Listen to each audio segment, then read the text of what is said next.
Bien, mi hermano, la parte que nos convoca en esta oportunidad, denme un segundito, la parte que nos convoca es ya el último capítulo del libro de Gálatas, el capítulo 6 de Gálatas.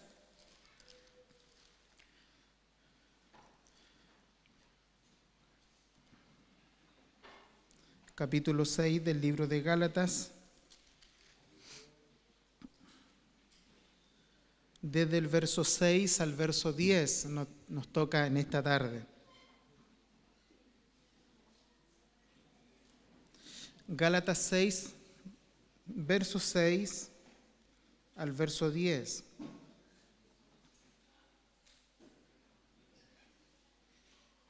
Me voy a permitir leer esta porción en el nombre del Señor Jesucristo.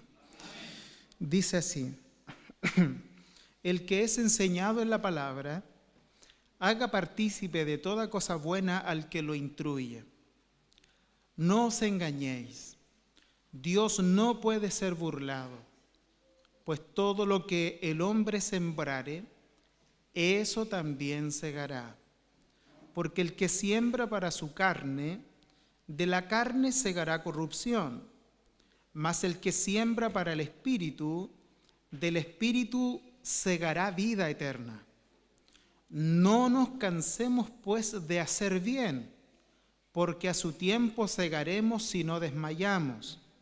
Así que según tengamos oportunidad, hagamos bien a todos y mayormente a los de la familia de la fe. Esta es la lectura que nos concentra en este mensaje. Bueno, mis hermanos, tengo la obligación de mencionar un poco acerca del contexto en el que se encuentra esta porción bíblica. Y para ello, de manera breve, voy a mencionarles que el libro o la carta a las iglesias de Galacia, porque son iglesias las que reciben esta carta, esta información, esta carta en realidad es una carta bastante fructífera en su contenido.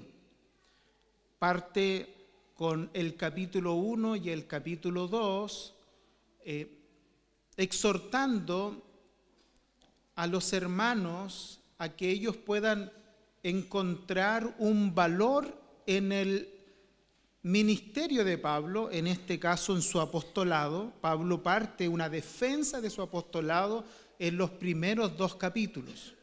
En los segundos dos capítulos, capítulos 3 y 4, Pablo muestra los fundamentos de la doctrina cristiana. ¿Cuáles son los fundamentos de su enseñanza para así invalidar a aquellos hermanos que habían entrado encubiertamente trayendo herejías destructoras? Pablo, dentro de esos argumentos, medularmente se refiere a la promesa que se había hecho con antelación en la persona de Abraham acerca de un heredero, y Pablo enseña que el pilar fundamental de su evangelio es este heredero, el hombre o la simiente a cual se habían hecho las promesas. Y el capítulo 5 y capítulo 6 nos habla acerca de la práctica. Ahora, al tener nosotros este conocimiento doctrinal, al tener y comprender los fundamentos de la fe cristiana, ¿cómo debe ser la práctica cristiana de aquellos que ya conocen el Evangelio? Eso es el capítulo 5 y el capítulo 6.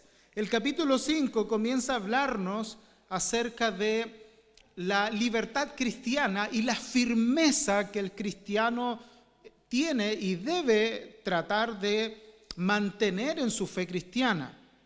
Por eso que comienza el capítulo 5, que nosotros debemos estar firmes, en este caso a los cristianos, firmes en la libertad con que Cristo los hizo libres. y no estén otra vez sujetos al yugo de la esclavitud. Después enseña acerca de algo tan importante como es andar en el Espíritu y no satisfacer los deseos o las obras de la carne, que es muy medular.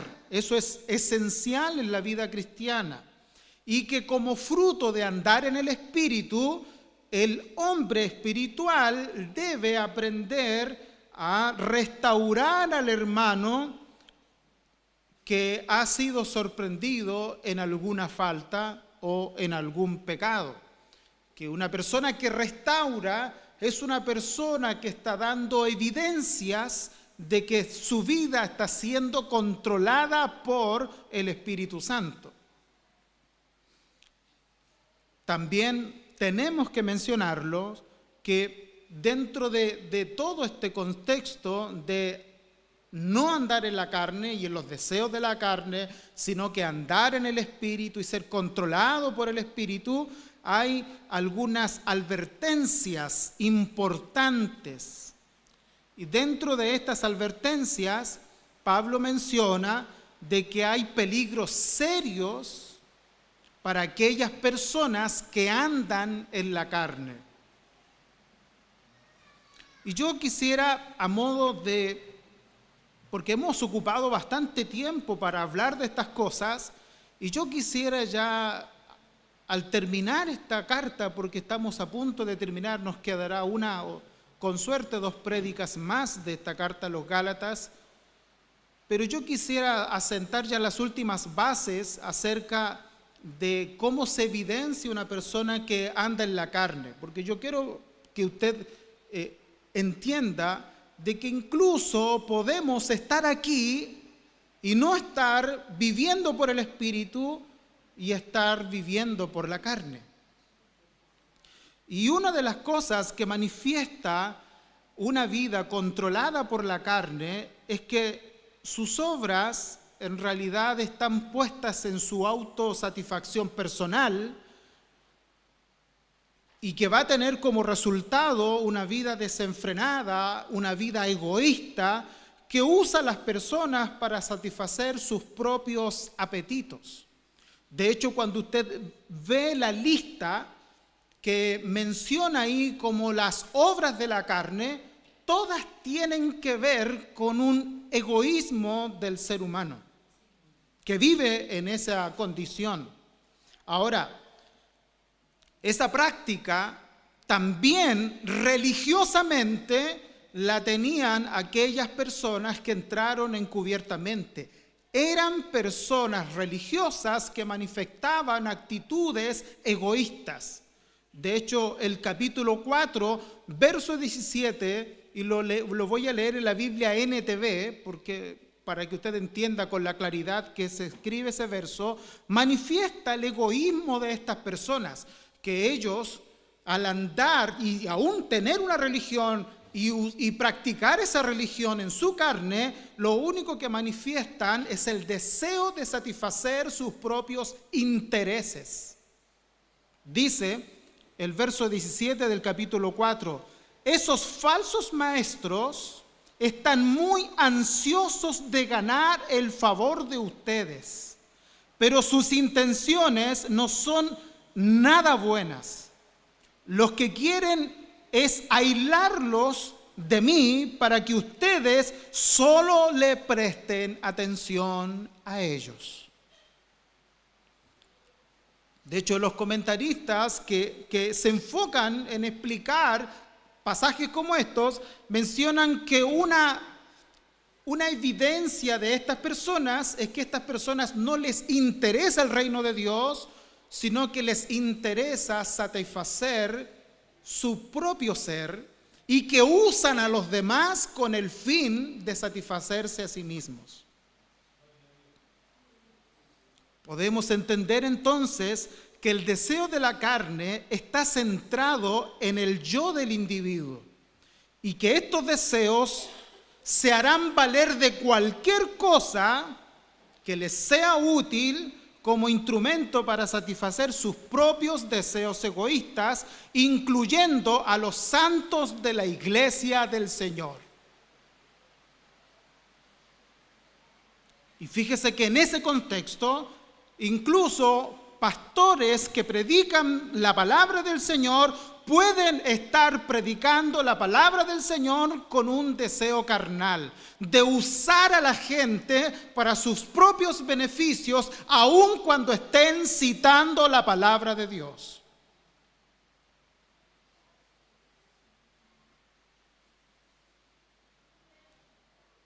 Y esto no es extraño, porque el hecho de citar la palabra de Dios no nos exime de estar en riesgo de estar viviendo en la carne. Mire, veamos el contexto cuando habla de los frutos, del fruto del Espíritu y los deseos de la carne. El contexto está en el capítulo 5, verso 17, dice: porque el deseo de la carne, y por favor voy a llamar su atención con el verso 18, porque el deseo de la carne es contra el espíritu y el del espíritu es contra la carne, y estos se oponen entre sí para que no hagáis lo que quisiereis. Verso 18, porque si sois guiados por el espíritu, no estáis bajo la ley. Y aquí llamo su atención. ¿Qué tiene que ver? Hay una dicotomía, hay una separación, hay una barrera contraria entre el espíritu y la ley. ¿Por qué aquí el autor lo usa como que la ley y el espíritu son dos cosas totalmente separadas? Tim Keller, un pastor que acaba de fallecer esta semana, tiene una explicación maravillosa de esto.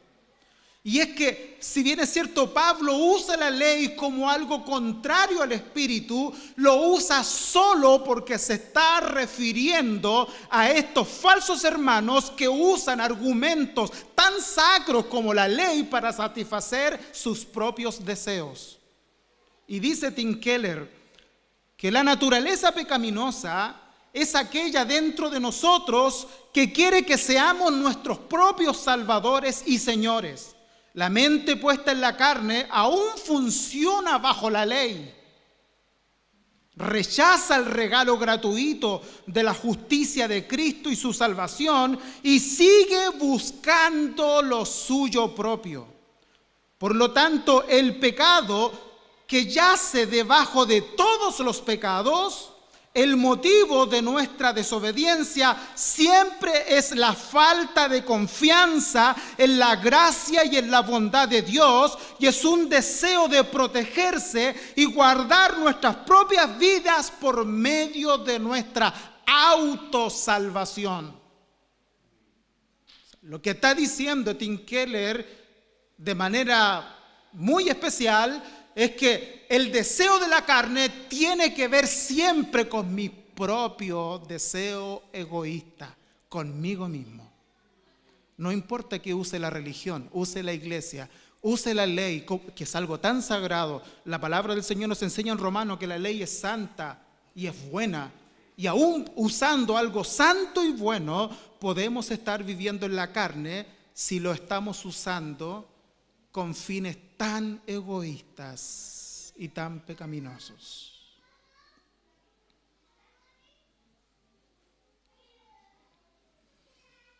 Quiero que recordemos esto, mis hermanos, que una vida puesta en la carne es una vida egoísta. Y yo tratando de buscar un sinónimo que defina con exactitud a lo que me refiero con una vida egoísta, el único sinónimo que encontré es una palabrita muy poco conocida entre nosotros, algo que realmente es andar por la carne, y me refiero a un sinónimo como narcisista. Una vida en la carne es una vida narcisista. Si no sabe lo que es el narcisismo, permítame decirle que es ese término. El término narcisista hace referencia a una persona que tiene una excesiva admiración y amor por sí misma y tiende a mostrar un deseo constante de recibir atención y admiración de los demás. El narcisismo se caracteriza por un sentido grandioso de mucha importancia personal, una necesidad de ser el centro de atención, una falta de empatía hacia los demás y una tendencia a explotar a las personas para alcanzar sus propios objetivos. El narcisista es una persona que solo piensa en sí mismo y los demás son objetos que yo puedo usar para darle valor a mi propia persona. Yo podría decir abiertamente, por todo lo que hemos estudiado de lo que significa andar en la carne es tener este tipo de calidad de vida. Y vuelvo a repetir, podemos estar aquí y andar en la carne. Sin embargo, una vida gobernada por el Espíritu es una vida, mis hermanos, que está libre del egoísmo, que refleja el amor generoso de Dios y que siempre está disponible para los demás. Una vida en el Espíritu es una vida que siempre piensa en el otro. De hecho, el capítulo 5, verso 13 y 14, Pablo dice aquí en Gálatas: porque vosotros, hermanos, a libertad fuisteis llamados, solamente que no uséis la libertad como ocasión para la carne, sino servíos por amor los unos a los otros, porque toda la ley en esta palabra se cumple: amarás a tu prójimo como a ti mismo. Fíjese los dos contrastes: uno que usa la ley para sus propios intereses y otro que quiere vivir cumpliendo la ley para amar al prójimo como a sí mismo. ¿Qué diferencias? Que un instrumento pueda incluso ser utilizado en dos sentidos.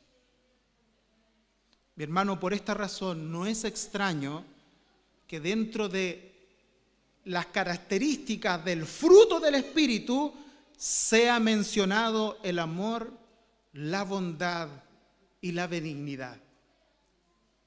Por eso no es extraño, porque esas características que se mencionan siempre son herramientas y frutos que podemos manifestar cuando tenemos un aprecio por los demás. No nos olvidemos una cosa, mis hermanos, que en esta carta Pablo se dirige a creyentes y comienza el capítulo 6 hablándole a creyentes. Hermanos, dice, hermanos. Y Pablo vuelve a decir, evidencian que están controlados por el Espíritu. Hermanos, si alguno fuere sorprendido en alguna falta, ustedes que son espirituales, restáurenle con espíritu de mansedumbre. Wow.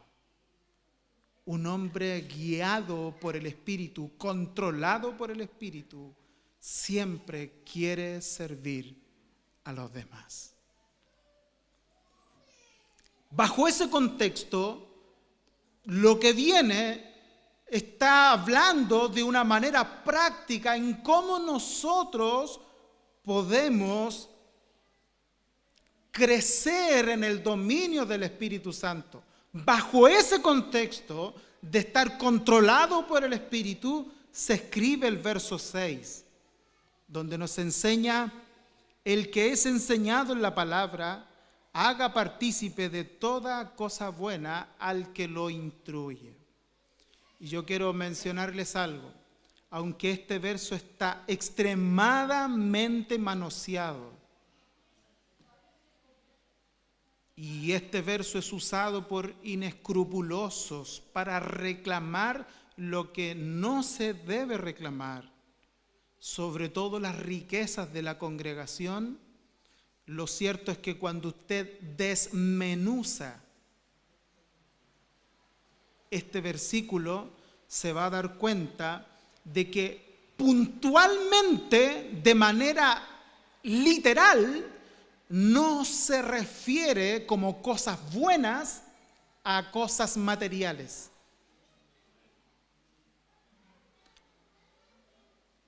Sino que se refiere a bondades espirituales. Y aunque podemos llegar a entenderlo, que las cosas materiales son necesarias, el compartirlas dentro de nosotros y dentro de quienes nos pastorean, pero lo cierto es que el texto está ahí escrito para enseñarnos que entre nosotros debe existir, al ser dirigidos y gobernados por el Espíritu Santo, tal coinonía que nos importa el estado de tu hermano, nos importa.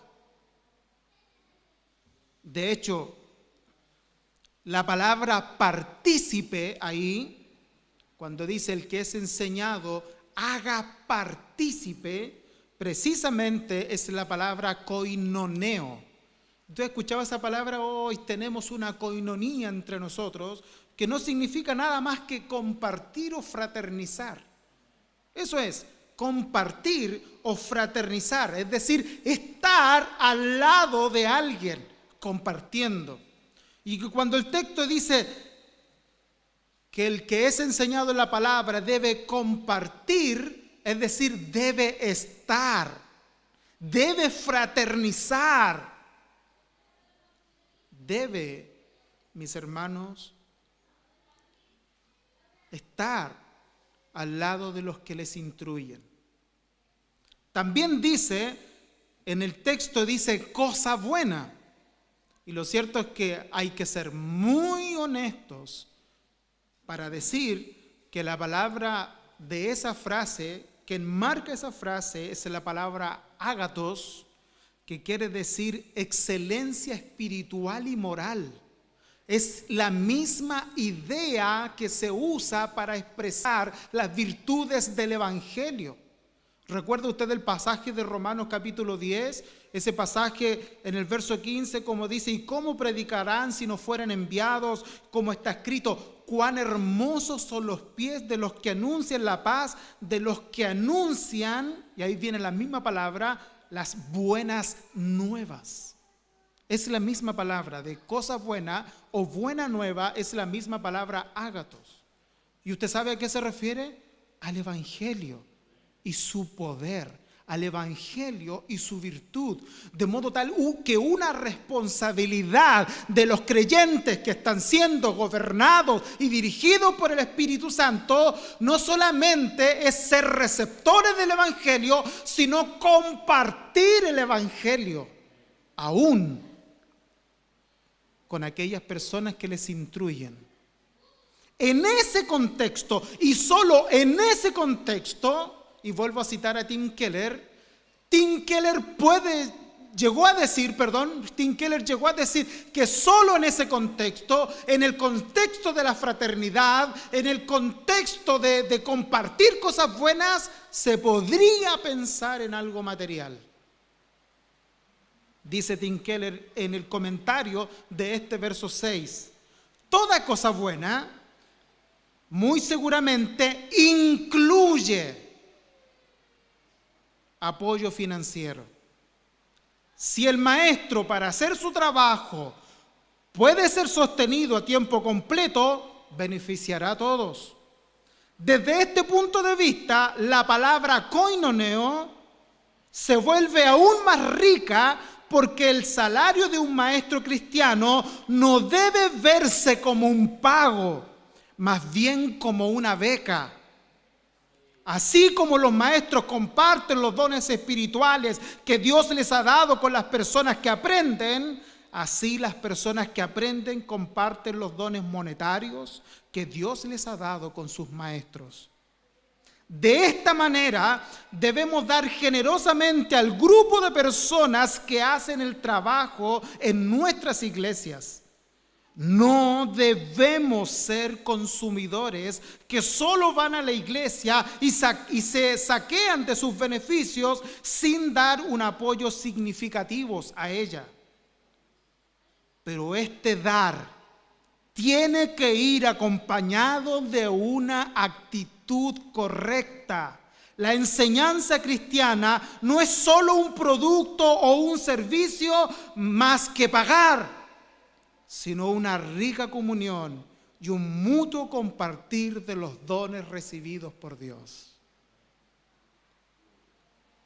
En ese sentido, no se debe mirar como una obligación, sino que se debe dar con el deseo de compartir lo que Dios ya nos ha compartido a cada uno de nosotros.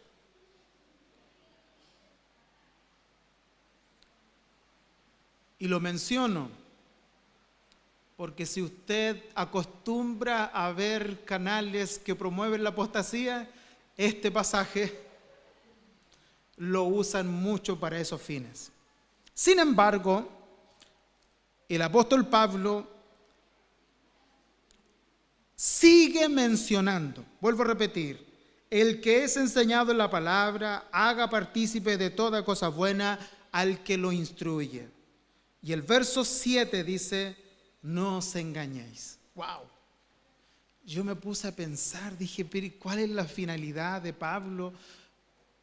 Pablo pareciera, frente a los herejes que hoy día predican este pasaje, Pablo pareciera que está poniendo en la cabeza de los cristianos una especie de pistola espiritual, amenazándolos para que den y así sus líderes salgan de la pobreza, pero no hay que sacar estos pasajes del contexto completo de la carta.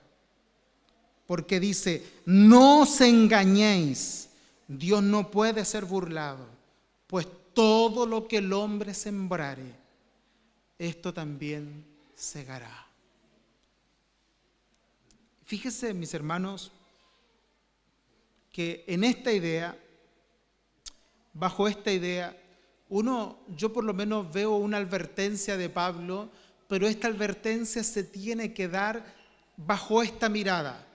La advertencia sigue estando en ser un cristiano y no dejarme dominar por el Espíritu, sino que voluntariamente dejarme dominar por la carne.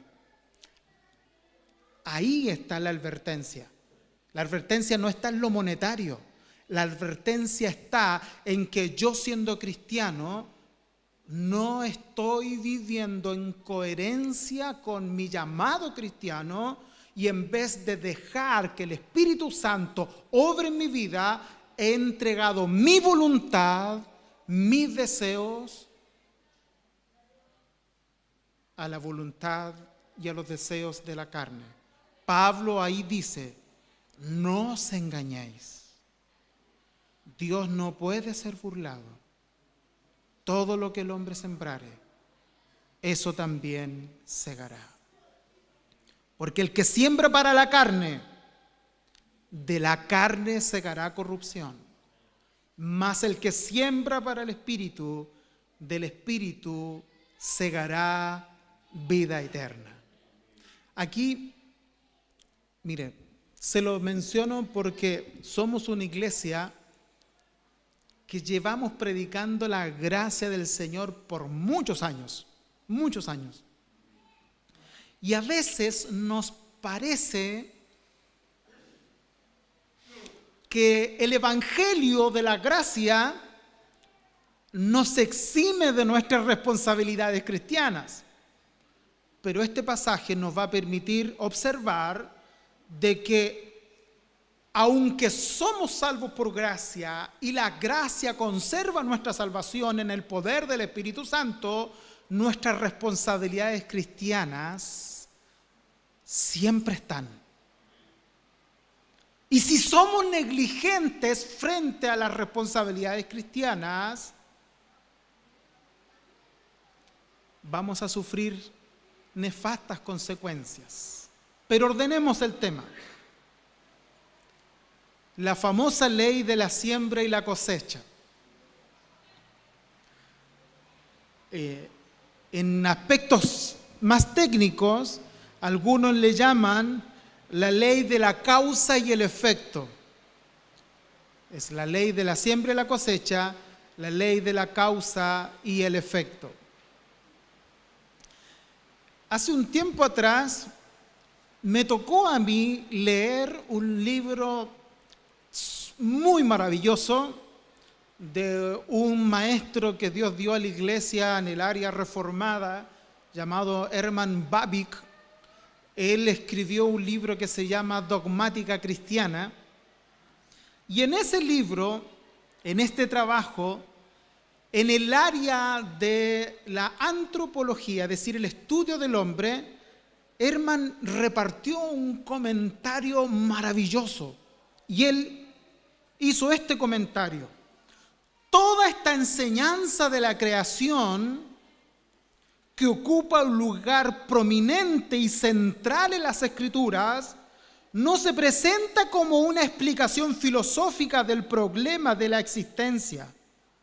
Con toda certeza, esta también ofrece una respuesta a la pregunta del origen de todas las cosas. No obstante, su significado es primero y ante todo ético y religioso. Se lo explico. Lo que dijo este maestro, que todo este tema de la creación que constantemente vemos en la Biblia, cuando nos habla, un ejemplo, de nuestra confianza en Dios, nos dice que debemos mirar hacia los montes, porque de allá viene nuestro socorro, porque viene de aquel que hizo los cielos y la tierra. Constantemente nos va mostrando el poder que Dios tiene en la creación para que éste nos sirva de consuelo en medio de nuestros dolores, de confianza en medio de nuestras debilidades, porque la creación esconde con todas sus propiedades un mensaje no solo para los impíos, sino también para nosotros los cristianos. Y dentro del mensaje que la creación manifiesta, todo lo que la creación es, incluyendo sus leyes, también tienen enseñanza en la ética moral y espiritual. Un ejemplo: si nosotros sabemos que en lo natural la siembra y la cosecha es una ley inquebrantable, que si yo siembro papas, voy a cosechar papas, esa enseñanza de lo natural también Dios la usa para que los cristianos entiendan que hay leyes en su moralidad que se pueden ver reflejadas en esos ejemplos. Por eso que Pablo trae a colación una ley de siembra y cosecha ante personas que tienen que decidir si quieren seguir viviendo en la carne o seguir viviendo en el espíritu. Pero cualquiera sea tu decisión, tienes que saber que si tú quieres sembrar en tu carne, vas a cosechar corrupción. Y que si tú quieres sembrar para tu espíritu, vas a cosechar vida eterna. Le hago una pregunta. Antes de leerle un comentario de este pasaje acerca de esto de la ley de la siembra y la cosecha. Porque parece que ahora que nosotros somos cristianos, todas nuestras malas cosas y las consecuencias de nuestros pecados no debieran venir, porque todos nuestros pecados fueron cargados en Cristo. Entonces, si nuestros pecados fueron cargados en Cristo, y todos, pasados, presentes y futuros, pareciera que las consecuencias no debiera ser algo que nos preocupa. ¿Es tan así? Escucha este comentario. La ley de la siembra y la cosecha no contradice el evangelio de la gracia. La ley de salvación en Jesucristo es de hecho la máxima demostración de esta ley de siembra y cosecha. Jesucristo sembró justicia perfecta y cosechó vida eterna, la cual Él da a quienes confían en su obra acabada.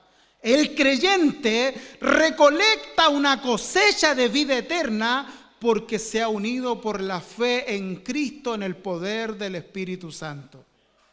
Ahora bien, no implica que el creyente queda exento de todas las consecuencias de lo que ha sembrado por cuenta propia.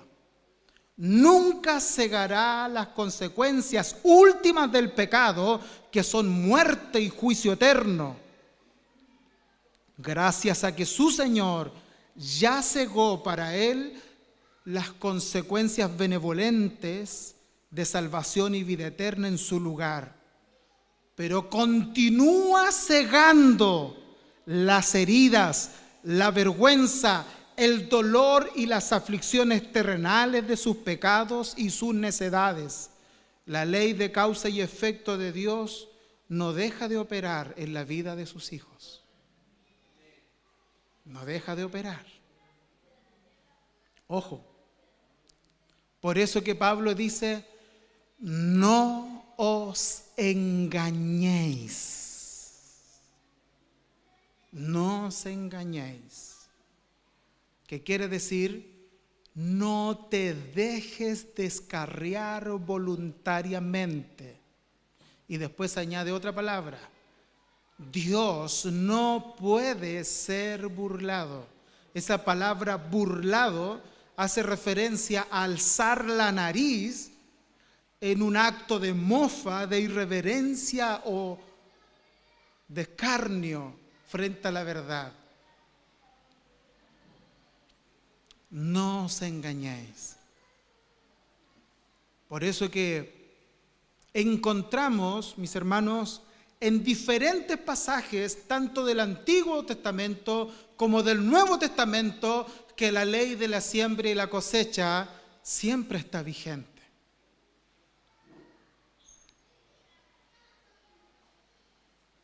Escucha esto. Todo lo que el hombre sembrare, esto también segará. ¿Qué dice Job? Como yo he visto, los que harán iniquidad y siembran injuria, la ciegan. Mis hermanos, usted está acá, usted decide qué quiere sembrar en su vida, usted es la tierra, usted decide qué quiere sembrar. ¿Quiere sembrar en su propia vida los deseos de la carne o quiere sembrar los deseos del Espíritu? Pero si usted quiere sembrar los deseos de la carne, va a cosechar, lamentablemente, los frutos de la carne. Mire lo que dice Proverbios 1, verso 29 al 33. Por cuanto aborrecieron la sabiduría y no escogieron el temor de Jehová, ni quisieron mi consejo y menospreciaron toda reprensión mía, comerán del fruto de su propio camino y serán hastiados de sus propios consejos, porque el desvío de los ignorantes los matará y la prosperidad de los necios los echará a perder. Mas el que oyere y habitare confiadamente, vivirá tranquilo sin temor del mal.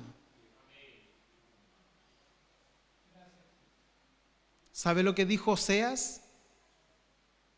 Oseas dice en su capítulo 8, y voy a leer el contexto, ellos establecieron reyes. Fíjese lo que venimos hablando.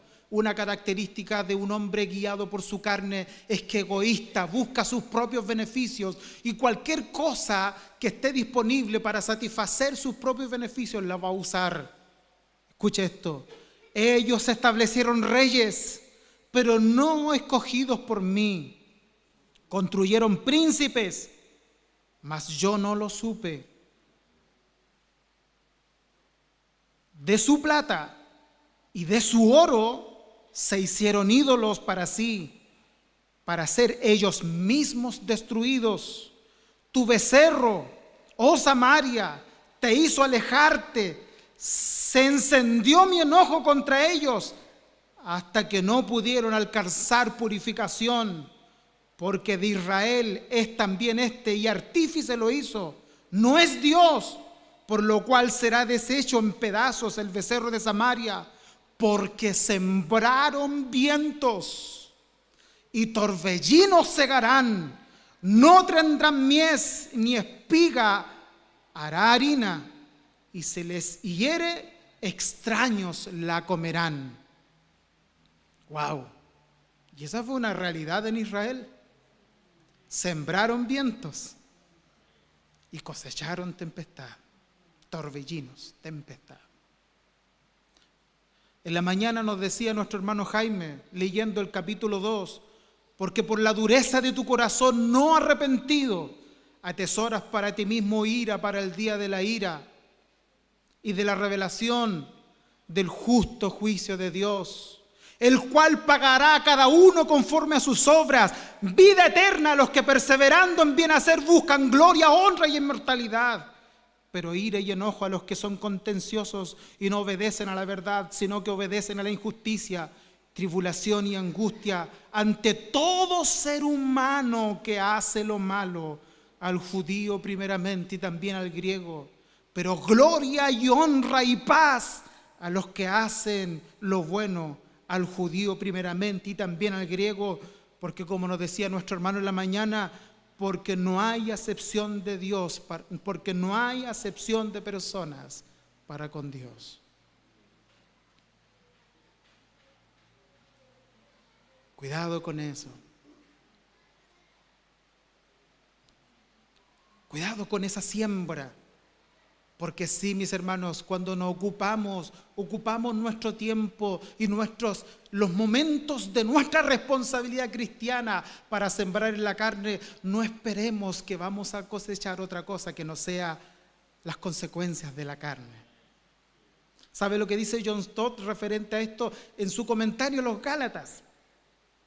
En su comentario a los Gálatas, John Stott dice: cada vez que permitimos a nuestra mente guardar un rencor, celebrar una ofensa, entretener un capricho impuro, revolcarse en la lástima, lo que hacemos es sembrar para la carne.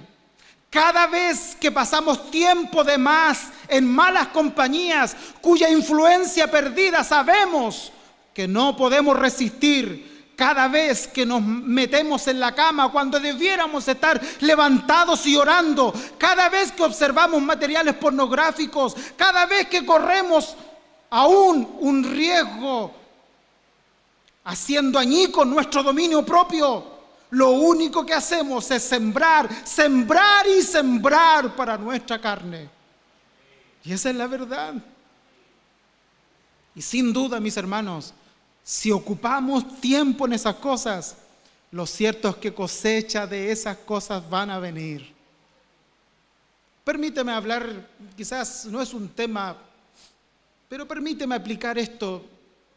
En consejería pastoral se enseña mucho acerca de consecuencias futuras que las familias no observan por no haber aprovechado bien su tiempo.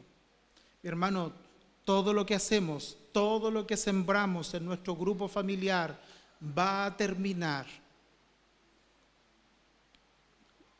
Si lo hacemos en la carne, en una cosecha dolorosa, pero si lo hacemos en el Espíritu, en la esperanza de que del Espíritu también segaremos vida eterna. Escúchalo bien. Todas las adicciones, todas las adicciones comienzan en la familia. Y donde estudies consejería pastoral, eso es lo que te enseñan. Todas las adicciones comienzan en la familia. Pero cuando tú entres a las adicciones, esas adicciones no se refiere solamente a las drogas y al alcohol. Hay muchas cosas que son adicciones, como la bulimia, la anorexia, los fármacos, Mira, ¿recuerdas tú ese pasaje que decía, porque los deseos de la carne son fornicación, adulterio, ¿cierto? Y ahí aparece uno que dice hechicería. ¿Recuerda que decía ahí? Hechicería. Y uno puede decir, no, yo no ando consultando a los brujos. Escúchame, la palabra hechicería en el griego, ¿sabe cuál es la palabra ahí? Es farmacoeo, de donde descuelga nuestra palabra farmacia. Y la palabra fármacos. Cuando nosotros incluso en nuestra propia familia no tenemos ese cuidado que debiéramos tener frente a nuestros hijos de ser cristiano y ser tan dependiente en todo sentido de tipos como estas, ¿qué esperamos en nuestros hijos? Lo más probable que esperemos es una debilidad en su carácter. Mi hermano, si somos personas llenas de inseguridad, no podemos pretender que nuestros hijos sean firmes en sus pensamientos. Como por ejemplo, si tú mandas a tu hijo a cerrar la puerta y le preguntas 10 veces, ¿la cerraste bien? Pero pusiste el pestillo, lo que estás creando, estás sembrando en él es una inseguridad. Y que se va a cosechar una inseguridad. Que a la larga él después va a entrar en conflicto porque no va a saber nunca si hace las cosas bien o no. Piensa.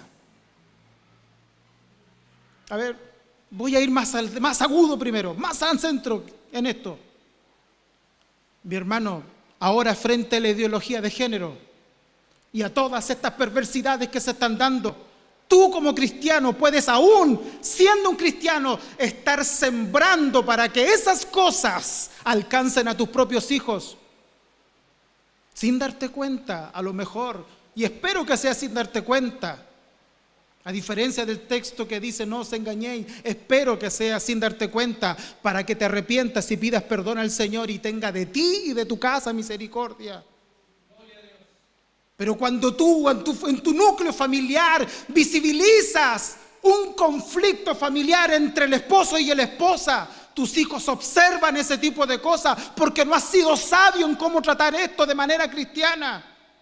Y muchos de nuestros hijos se confunden y ven en algunos casos, ven la debilidad de la madre y asumen que ser mujer es ser débil y por eso muchas veces se confunden en su sexo. Y comienzan ciertas disforias en su mente. ¿Por qué? Porque la madre acostumbró a enseñar que no, que estoy siendo golpeada, que estoy siendo maltratada, que nadie me entiende. Y los niños comienzan a crecer viendo una madre tan débil, sin saber cómo fortalecerse en el Señor y en el poder de su fuerza, que cuando ellos crezcan, lo único que no quieren las mujeres es ser como su madre. Y por otro lado, cuando ven un padre que maltrata, que habla mal, que trata mal a su esposa, encuentran a una persona que odian. Y siendo jóvenes, muchas veces esa figura la aborrecen. Y se inclinan con toda su alma al deseo de ser como su madre. Y comienzan a confundirse, comienzan a creer que nacieron en un cuerpo equivocado. Pero ¿sabe dónde nacieron todas esas cosas? Nosotros sembramos. Sembramos en la carne. ¿Y sabe lo que cosechamos? Cosechamos corrupción. ¿Sabe por qué? Porque no supimos vivir nuestra vida cristiana como es debido en el grupo familiar. Eso te enseña la palabra del Señor, mi hermano. Si cuando tú lees el libro de los Efesios, 3 capítulos, teología pura, doctrina pura, 1, 2 y 3, teología pura. 3 últimos capítulos, 3, 4, 5 y 6, los últimos 3 capítulos, práctica. ¿Y sabe cómo comienza el libro de los Efesios? Es decir, cómo vive un cristiano en el mundo, cómo vive un cristiano en la familia, cómo vive un cristiano en la iglesia, cómo lucha un cristiano. Pero nos quedamos con la ortodoxia, el conocimiento, y no sabemos cómo practicar este tipo de cosas.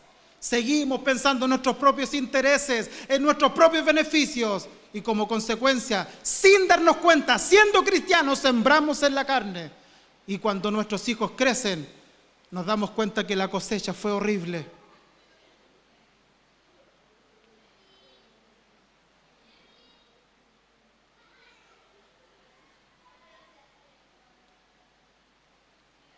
Qué triste para mí fue darme cuenta que cuando Pablo escribió esta carta a los Gálatas, no se la escribió a incrédulos, se la escribió a los hermanos.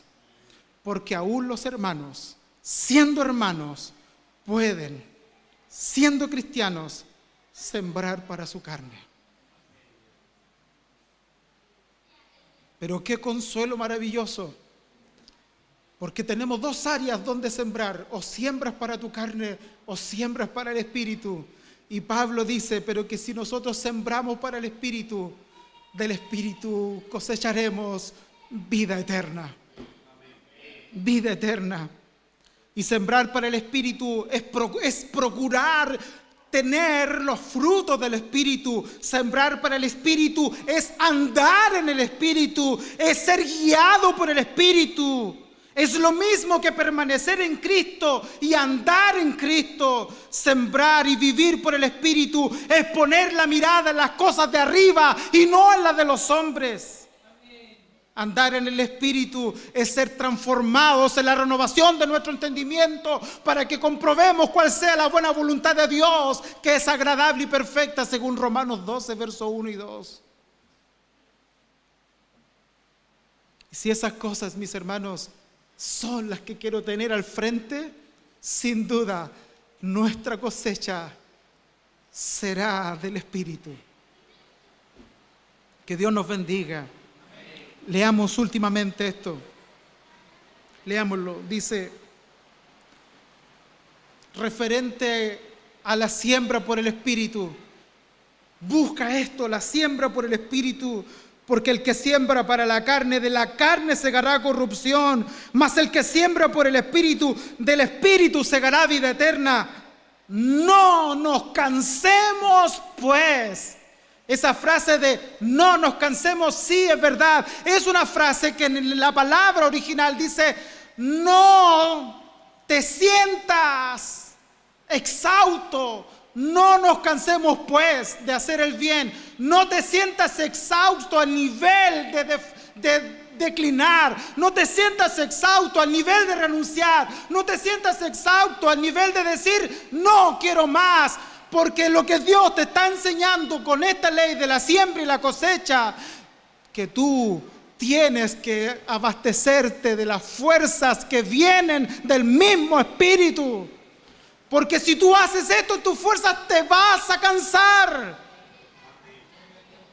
Pero si lo haces en las fuerzas del Señor, Él va a dar fuerza al cansado y multiplicar las fuerzas al que no tiene ninguna. Por eso que Él dice, no nos cansemos pues de hacer bien, porque a su tiempo segaremos si no desmayamos. Y mira lo que dice. Así que según tengamos oportunidad, hagamos bien a todos, y mayormente a los de la familia de la fe. Conclusión, recuerda esto: una vida en la carne centrada en mí, una vida en el Espíritu centrada en Cristo y se refleja un amor hacia los demás. Si tienes amor por tus hijos, que tus hijos te vean sembrando en el Espíritu y no en la carne. Mire, cosas tan cotidianas. Yo a veces me sorprende, yo a veces tomo libros, a veces estoy estudiando y tomo mis libros y tengo un lugar predilecto donde estudio en mi casa y mis hijos comúnmente me ven estudiando y muchas veces he estado estudiando lo más concentrado y no me he dado cuenta y están los tres sentados al lado mío con un libro. Aunque tengo que confesar que José a veces lo tiene dado vuelta para el otro lado, pero imitando a su padre porque está estudiando.